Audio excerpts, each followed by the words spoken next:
So, I mean, usually when we talk about world building in fiction, right, there's this baked-in expectation of escapism. Oh, absolutely, yeah. Like, it's this unwritten contract between the author and you, the audience. You kind of think of an architect designing this beautiful, sprawling, limitless mansion. Right, a place you actually want to visit. Exactly. You open a book, you walk through the front door, and suddenly you're in a place where, I don't know, magic exists, or where technology has solved poverty, and you can travel the stars. It's the promise of upward mobility, basically. Right. Just on a cosmic or magical scale. Yeah. Because even in dystopian fiction, the underlying promise is usually that the dystopia can be overthrown. Yeah, like there's hope. Exactly. The plucky rebels can blow up the Death Star. Right. The oppressive regime can be dismantled. There is, a light at the end of the tunnel, even if the tunnel is super dark. But then, and this is what's so crazy, you step into the world we are looking at today, and suddenly that sprawling mansion isn't a mansion at all. No, not even close. It's an escape room. And I don't mean the fun kind you do with your coworkers for, like, team building. Yeah, a bit more intense than that. Way more. I mean, a meticulously constructed, hermetically sealed philosophical prison where the walls are covered in spikes and they're just constantly, permanently closing in. A closed-loop system of suffering. I think that is the most accurate way to frame the source material we are examining today. Yeah, suffering is the key word. We have a single, incredibly dense piece of source text for this session. It's an excerpt titled The Philosophy of Absolute Despair in Warhammer 40,000. It's heavy read. It really is. And before anyone tunes out because they think, oh, this is about a tabletop game with little plastic figures, we need to reset the table. Yeah, please do. Because our mission today isn't to talk about dice rolls or rule books or anything like that. Far from it, yeah. Yeah. The game itself is really just the mechanical vehicle. What this text analyzes is the narrative architecture underneath all of that. The actual world building. Right. We are deconstructing what might be, honestly, the most extreme, uncompromising masterclass in world building ever attempted in modern fiction. And that is exactly why this matters to you, the listener. Even if you've never read a sci-fi novel or stepped foot in a hobby shop in your life. It transcends the medium. Totally. Yeah. Because what this setting represents is a profound, terrifying thought experiment. It takes all the pillars of human civilization, right? So morality, logic, empathy, progress. All the good stuff. All the good stuff. And it asks, what happens to those concepts when you place humanity in a universe that is fundamentally, like, physically rigged against their survival? What's fascinating here is that the text emphasizes a very specific phrase, grim darkness. Right. And it's a term that has actually bled into pop culture. Like, people use the word grimdark all the time to describe anything slightly edgy or pessimistic in media. Yeah, Game of Thrones or whatever. Exactly. But the text makes it clear that in the context of this specific universe, grim darkness is not, a marketing slogan. No. It is a rigid, mathematical, inescapable set of philosophical laws. And they dictate every single interaction, every piece of technology, and every human life. It's the absolute DNA of the setting. And to understand how a universe can be that aggressively hostile, I mean, we can't just look at the villains or the politics. We have to look at the fundamental physics of this reality. Which is exactly where our source text begins. So section 1, we have to understand the mechanics of perpetual conflict. The famous tagline of the universe really sets the stage perfectly here. In the grim darkness of the far future, there is only war. Such a famous line. It is. Now, the author of our text makes a brilliant foundational assertion regarding that line. They argue that this isn't a dystopian prophecy. Okay. It's not a cultural failing of the species. It is a thermodynamic law. Okay, wait, stop right there, because that is a massive paradigm shift. It really is. I mean, in every other piece of media, war is an anomaly, right? War is the thing that interrupts the peace. Even if a war lasts 100 years, the ultimate goal of the people fighting it is to sign a treaty, put down their guns, and go back to farming or exploring space or whatever. Peace is the baseline of existence. Yeah, like in Star Trek, the Federation might fight the Borg, right? But the goal is to survive so they can go back to diplomacy. Right, and scientific discovery. But in the 40K universe, the text argues that war is the natural default state of reality. Yeah. Peace is not just unlikely because people are greedy or politicians are corrupt. Peace is literally, physically impossible. I struggled so hard to wrap my head around that when I first read it. How can peace be physically impossible? It breaks all our assumptions. Right, because it implies that the universe itself will punish you for not fighting. And the text explains exactly how that punishment is delivered, detailing this cosmic mechanic that just completely blew my mind. The dual nature of the universe. Yeah, it introduces the concept that this universe is split into two coexisting realms. So there's real space, which is the physical universe with stars, planets, gravity, the stuff we understand. The material universe. Yeah, and then there is the warp. The warp, or the immaterium. And it is crucial, I mean, really crucial, to understand that the warp is not simply a hyperspace lane. Right, it's not like jumping to light speed in Star Wars. No, it's not a sci-fi shortcut to get a spaceship from point A to point B faster than the speed of light. The text describes the warp as an infinite churning ocean of pure, raw emotion and psychic energy. Wow. Yeah, it lies beneath real space, and the two realms constantly bleed into one another. And here's the terrifying mechanic, the thing that makes this so grim. The warp is fueled by the sentient minds living in real space. Yes. So every time a human or an alien feels an intense emotion, fear, rage, ambition, despair, agony, that emotion acts like a drop of water falling into the psychic ocean. But it's not a passive reflection. It doesn't just sit there. Over millions of years, as trillions of beings across the galaxy have experienced war, betrayal, and terror, those negative emotions have coalesced. They pool together. Right. Anger clumps with anger. Despair clumps with despair.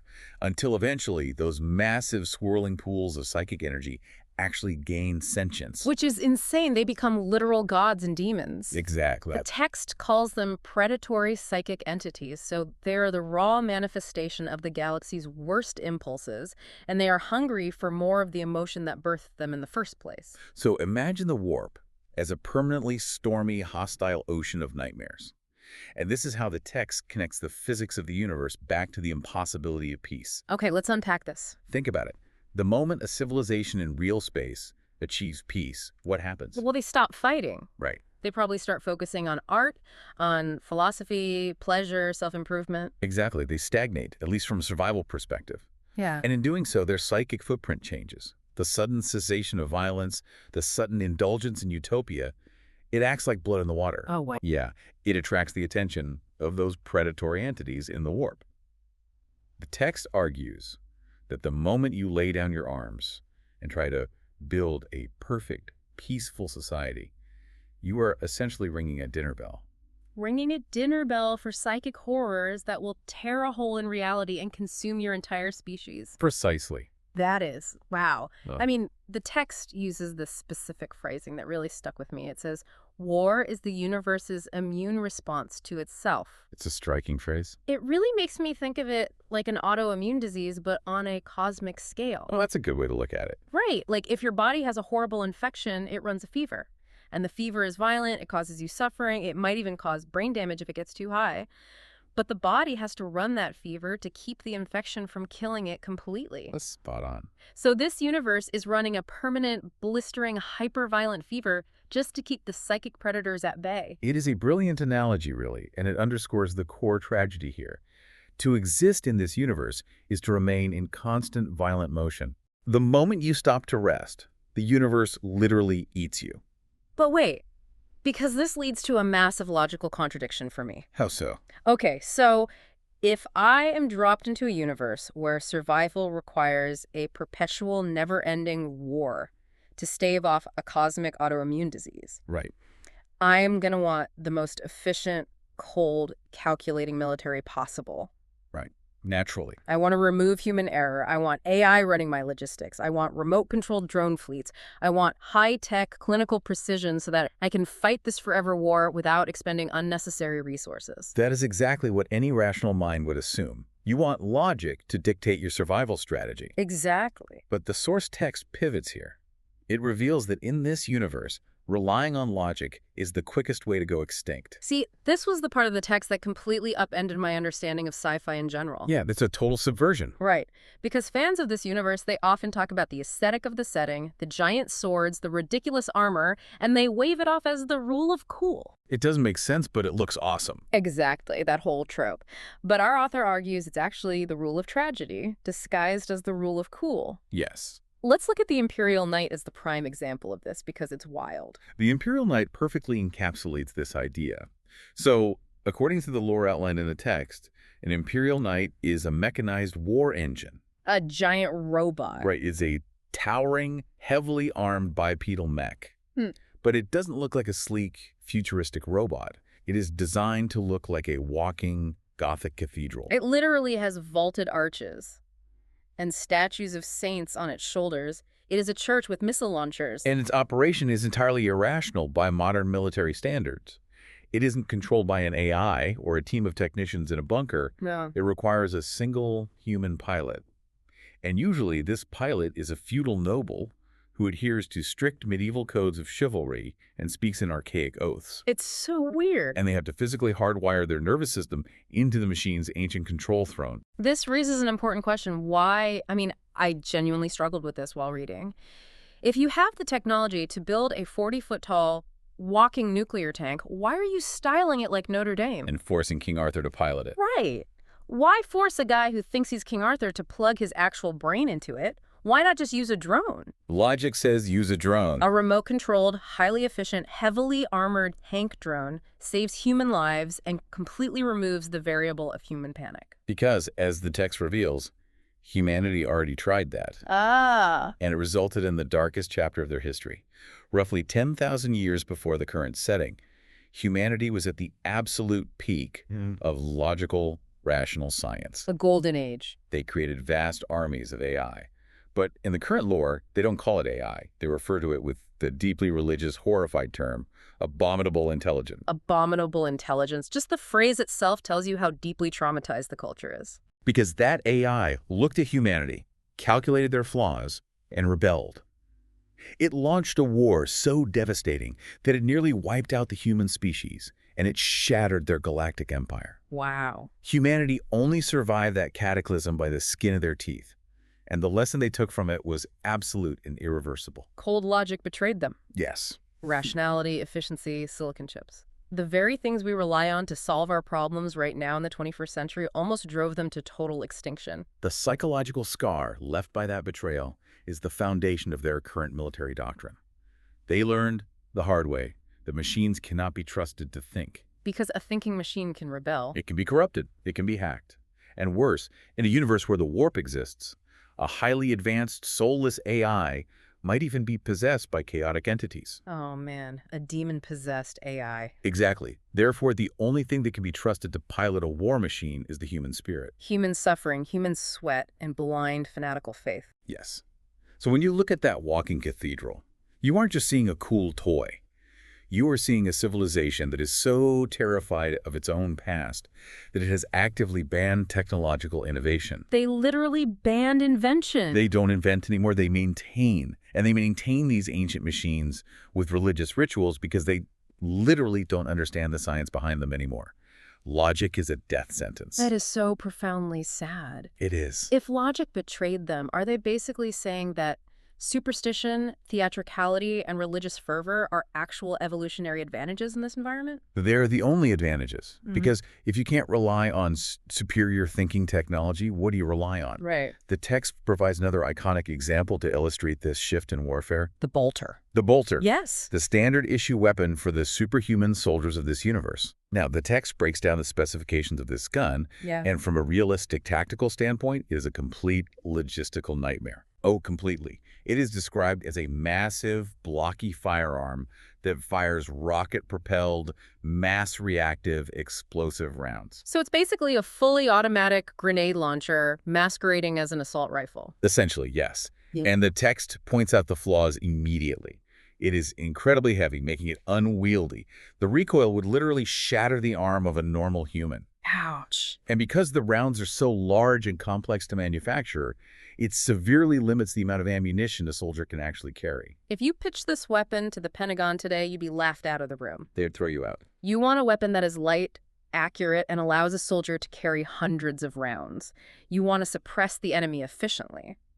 But the bolter doesn't do that because, as the text explains, a bolter isn't designed just to kill an enemy. No. It is designed to explode inside the target. It turns the target into, quote, red mist. Red mist. And this is where the author ties it back to the mechanics of the warp and the emotional landscape of the universe. Why do you need to turn someone into red mist? Because psychological warfare is fundamentally more critical than tactical efficiency here. Think about the enemies humanity is fighting. The text brings up the orcs as a primary example. I'm so glad you brought them up. Because for someone not familiar with the lore, when you hear orc, you immediately think of Lord of the Rings. Right, Tolkien. You think of some goblins in a cave with rusty swords. But the orcs in this universe are entirely different. Drastically different. The orcs in 40K are a biologically engineered spacefaring race of fungal bioweapons. Fungal. Yes. They don't have supply lines. They don't have a grand political strategy. They reproduce via spores, and they're genetically hardwired to feel immense physical pleasure from engaging in combat. That's terrifying. War is their religion, their economy, and their biological imperative. So how do you defeat an enemy that literally enjoys being shot at? If you use a highly efficient laser rifle to neatly put a hole in an orc's head, the orc next to him doesn't care. He probably thinks it's funny. Right. He just keeps charging. A clinical kill doesn't solve the problem. Exactly. You cannot outlogic an orc. You cannot outsupply them. The only way to stop a wave of creatures that feel no fear of a standard death is to subject them to something so violently, incomprehensibly destructive that it breaks their fundamental psychology. You don't just kill the orc in front. You hit him with a rocket-propelled grenade that detonates inside his ribcage, showering the orcs behind him in the boiling blood and bone shrapnel of their squad mate. It induces a primordial, paralyzing shock. Even a creature bred for war has a psychological breaking point. Wow. The sheer theatrical violence of the bolter is designed to inflict mass intimidation. It creates terror.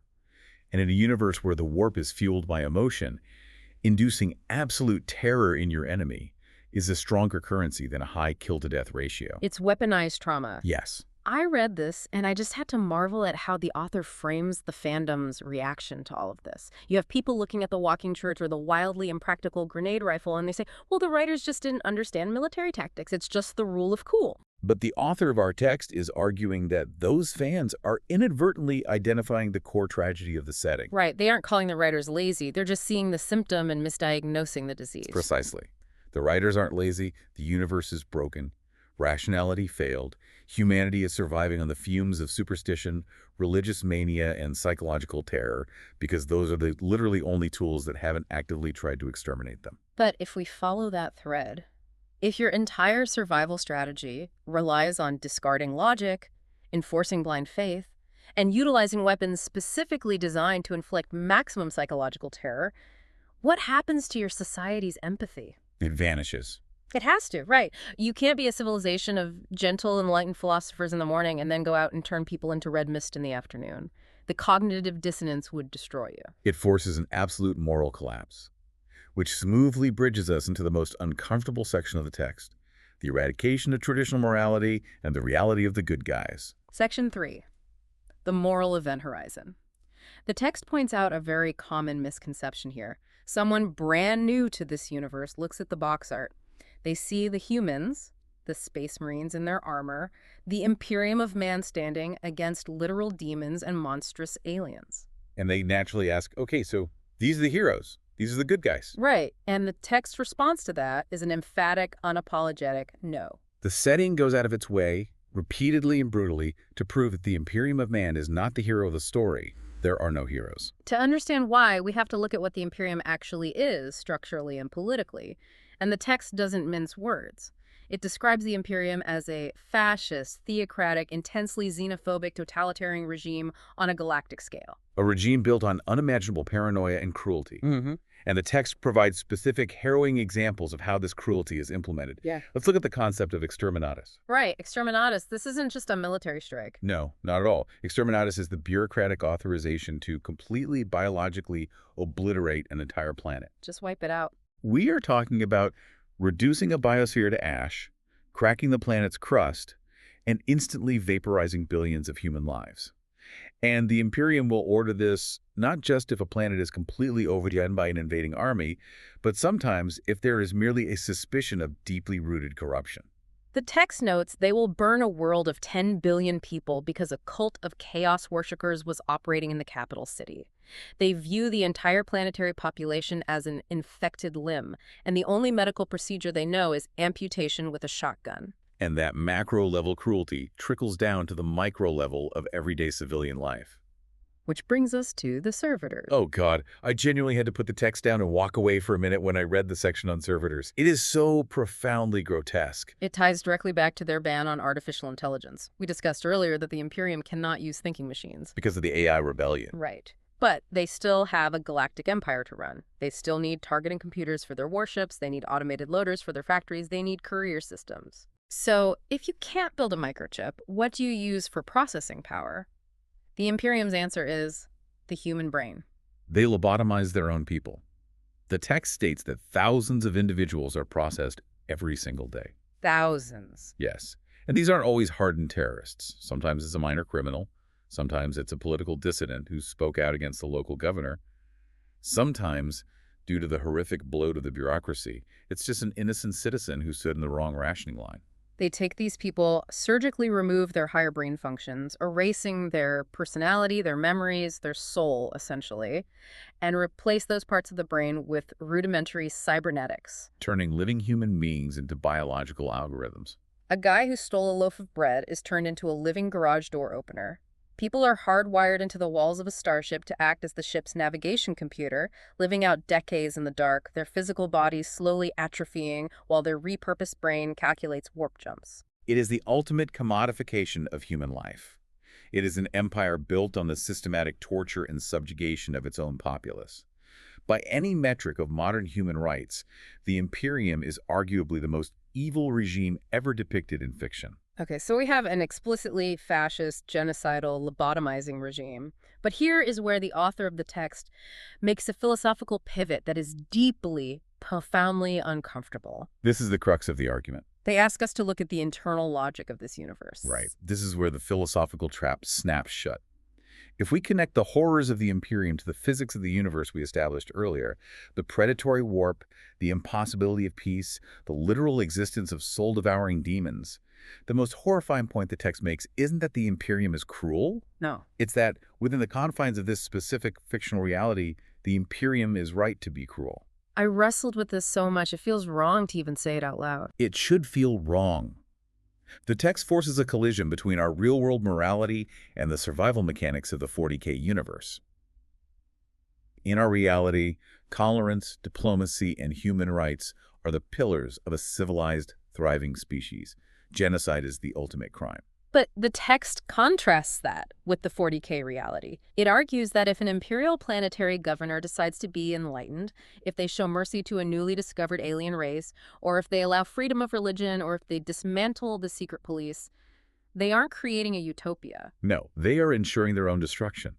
Because in this universe, there's a 90% chance that the cute alien race they just signed a treaty with physically incubates its young inside human spinal cords. Ugh. Or that the new peaceful religion that just popped up is actually worshiping a chaos entity, and within a year, the citizens' positive emotions will accidentally summon a demonic incursion that turns the entire planet into a literal slaughterhouse. The universe is actively predatory. It weaponizes empathy. The text makes the argument that the Imperium isn't evil just for the fun of it. They aren't twirling their mustaches. They are evil because they've spent 10,000 years trying every other conceivable option, and every time they tried compassion, it resulted in billions of people dying agonizing supernatural deaths. Paranoia is the only rational response to a universe that is genuinely out to get you. So what does this all mean? If survival is the only moral imperative left, and staggering cruelty is the literally only tool that ensures survival, What are we even looking at? A nightmare. Are we just supposed to root for the lesser of two unimaginable evils? Do we just hope the lobotomizing fascist humans beat the soul-eating demons just because we happen to share a genome with the humans? That is the exact paradox the text wants you to sit with. It completely obliterates the concepts of good and evil. When the baseline of reality is actively hostile, ethics become a luxury that a species simply cannot afford. So dark. There is no good or evil. There's only extinct and surviving.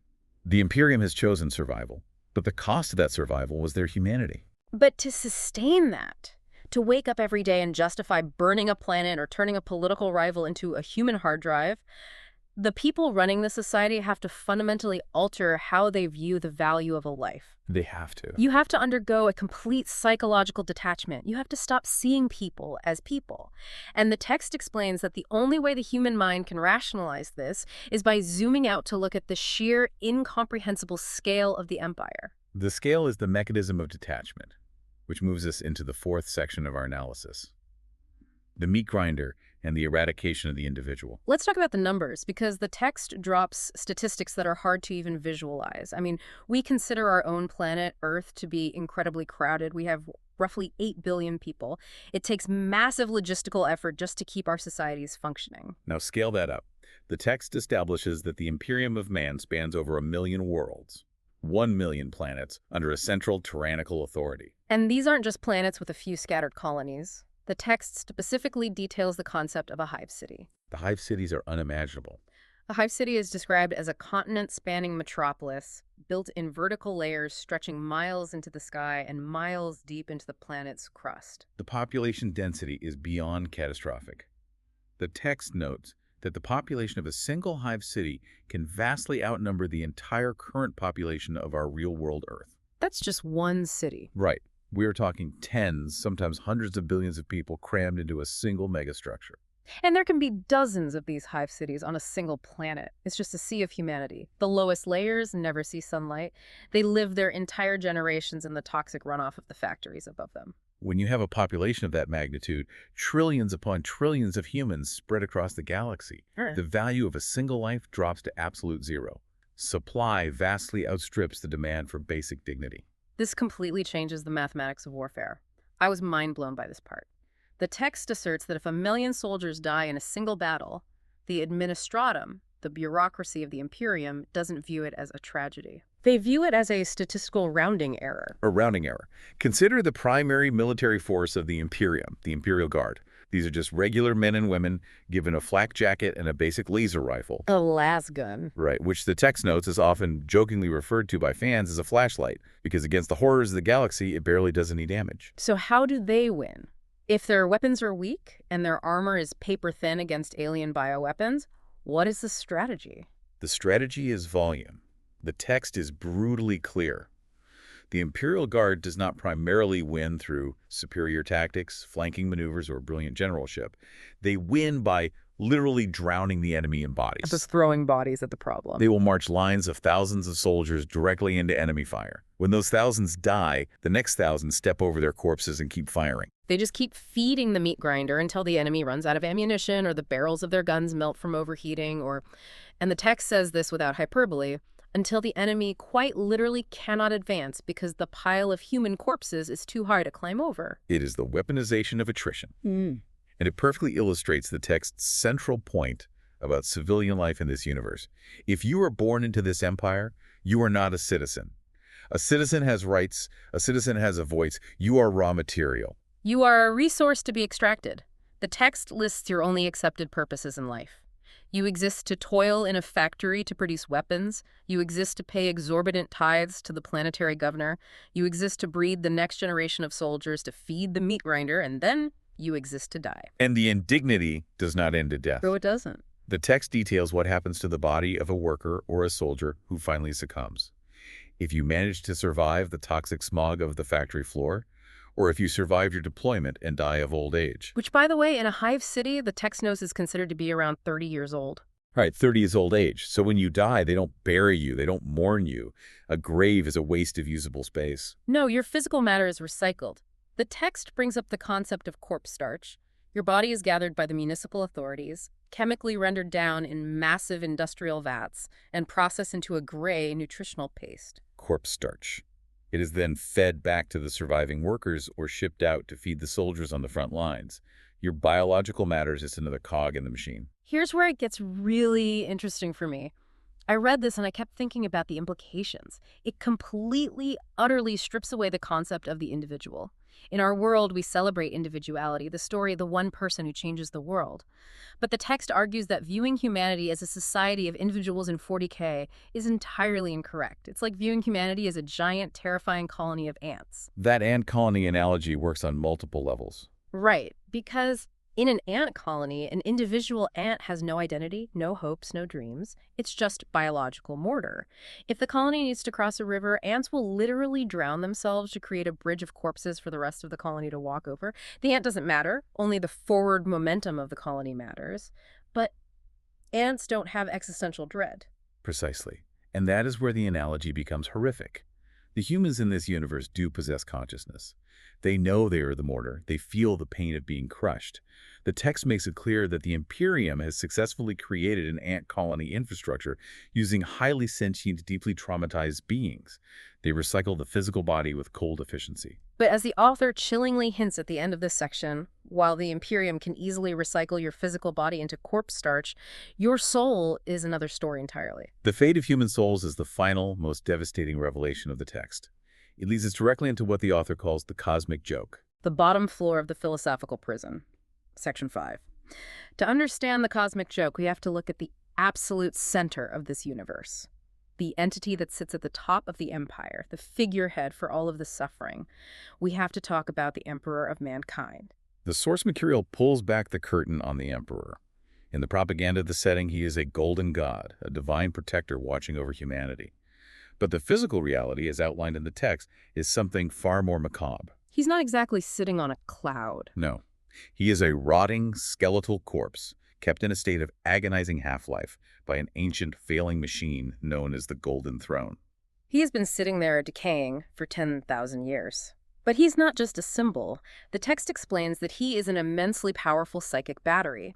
His mind is the only thing holding the physical universe together, physically wrestling the forces of chaos to prevent the warp from tearing a hole in reality and swallowing Terra Earth whole. But a battery needs a power source. The Golden Throne is failing, the Emperor's strength is waning, and the mechanics of how the Imperium keeps him alive, how they keep this skeletal god functioning, is industrial-scale horror. The Astronomicon. The text describes it as a psychic lighthouse. Because warp travel involves flying ships through a dimension of literal nightmares, navigators need a beacon to guide them. The Emperor generates that beacon. But to fuel the Astronomicon, the text breaks down a daily requirement that is just staggering. The Imperium operates massive fleets of black ships. These ships scour the million worlds of the Empire, hunting down men, women, and children who possess psychic mutations. They round them up, pack them into these horrific prison ships, and bring them back to Terra. And what happens to them? The text is so blunt about it. 1,000 of these psychic humans are fed into the machinery of the Golden Throne every single day. Their souls are literally burned out. They are consumed like coal in a furnace, their life force agonizingly ripped from their bodies, just to keep the Emperor's beacon lit for another 24 hours. The entire galactic infrastructure relies on the continuous, unbroken sacrifice of thousands of innocents. It's Aztec human sacrifice, but industrialized to a galactic scale. If they miss a single day, the lighthouse goes out, the ships crash in the warp, the empire fractures, and humanity goes extinct, so they feed the furnace. But wait, that's not even the joke. No, it gets worse. The daily sacrifice of 1,000 souls is horrific, but the cosmic joke, the author details, goes so much deeper than that. The cosmic joke is the ultimate irony of the entire setting, and it ties every single philosophical thread we've discussed back together. Okay, so let's trace the logic. The Emperor is sustained by the sacrifice, yes. Yeah. But the text explains he is fundamentally sustained by something else on a much larger scale. Right. Faith. Trillions of humans across 1 million worlds worshiping him. The Imperium enforces this religion with a gun to the head. You pray, you tithe, you direct all your devotion, your desperate hope, your paralyzing fear of the dark toward this Golden Throne. And as we established in the very first section of our discussion, what do intense emotions do in this universe? They feed the warp. The warp is an ocean fueled by sentient emotion. Precisely. The text drops the absolute hammer of the philosophical trap right here. The unimaginable volume of psychic energy generated by trillions of humans engaging in blind, desperate, fearful worship of the Emperor feeds the warp. It feeds the exact force of chaos that the Emperor is desperately trying to hold back. I read that and my brain just short-circuited. It is a perfect, inescapable feedback loop. By fighting chaos with religious fanaticism, humanity is actively generating the emotional fuel that empowers chaos. They are locked in a perpetual motion machine of self-destruction. It's like, imagine being trapped in a sealed, airtight room, and the only way to generate breathable oxygen is by cranking a machine that simultaneously pumps lethal poison gas into the room. Yes. If you stop cranking, you suffocate immediately. If you keep cranking, you eventually choke on the poison. That is exactly it. Oh, They yeah? cannot stop fighting because the predatory universe will eat them immediately. They cannot stop being unimaginably cruel because cruelty is the only proven defense against alien corruption. And they absolutely cannot stop worshiping the Emperor because his psychic lighthouse is the only thing keeping the Empire connected. But that very same worship is what's killing them. Exactly. That very same worship, that very same cruelty is swelling the ocean of nightmares that is destined to drown them. By trying to survive, they are guaranteeing their own execution. That is the genius of the author's argument. This isn't just a story about big guys in armor shooting aliens. No. The text concludes that this feedback loop is the true grim darkness. The war isn't actually against orcs or rogue AI or even demons. The war is against the fundamental nature of sentient existence.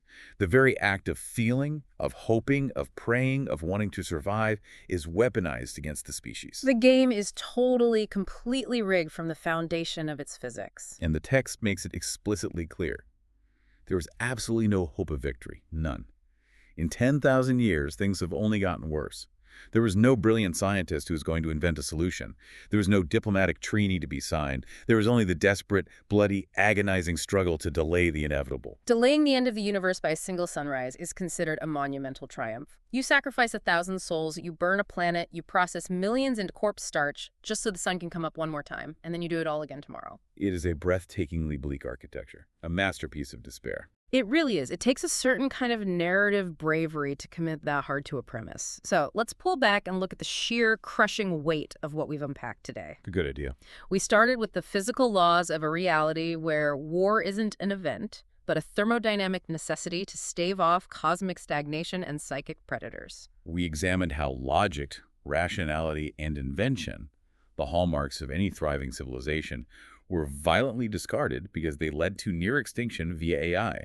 And they were replaced by walking cathedrals and weapons designed for mass psychological terror. We looked at the absolute collapse of morality, where the good guys are a fascist, lobotomizing regime that executes billions on a whim, but who are tragically, horrifyingly justified by the internal logic of a universe that punishes mercy with literal soul consumption. We scaled that nightmare up to 1 million worlds, where population density is so extreme that 1 million casualties is a rounding error, and citizens are rendered down into nutritional paste just to keep the war machine fed. And finally, we uncovered the cosmic joke at the center of it all. The realization that humanity is trapped in an unbreakable feedback loop, blindly feeding its own destroyer just to live one more day. The skeletal god on the throne, sustained by the daily sacrifice of 1,000 souls, generating the very chaotic energy he is fighting against through the desperate worship of his people. It is the ultimate philosophical prison.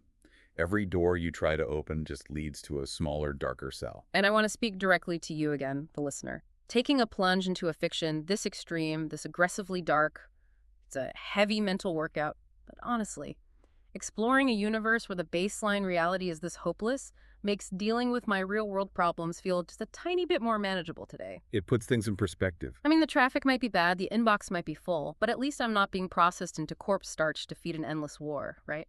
Perspective is a funny thing. It certainly provides a stark contrast. But if we are to truly engage with the philosophical depth of this source material, to honor the thought experiment the author has laid out, I want to leave the listener with one final thought to mull over. Something that builds logically on the text's assertion about this perpetual motion machine of despair. All right, lay it on us. What's the final piece of the puzzle? If the Imperium's violent struggle for survival guarantees its ultimate destruction, because its desperate worship, its terror, and its endless wars constantly feed the warp, would the only true victory against chaos be for humanity to simply stop fighting. Wait. Think about it. If your emotions fuel the predator, the only way to starve the predator is to cease feeling. If humanity were to lay down its weapons, to willingly, collectively choose extinction, they would deny the gods of the warp their primary food source. Is the only way to win a fundamentally rigged game to simply refuse to play? Oh man, that is the ultimate paradox. To win, to truly defeat the monsters, you have to actively choose to die. To fall on your own sword to save the fabric of reality, that is incredibly heavy. It brings us right back to the beginning of our conversation. We walked into this escape room hoping we could find a puzzle to solve, a clever way to unlock the door and walk out into the light. But the text showed us the brutal truth of this universe. The room isn't locked from the outside, it's locked from the inside, and the only key is total annihilation. Thank you so much for joining us on this deep dive. We encourage you to keep seeking out new perspectives, asking the hard questions, and exploring new worlds, no matter how grim or dark they might initially seem.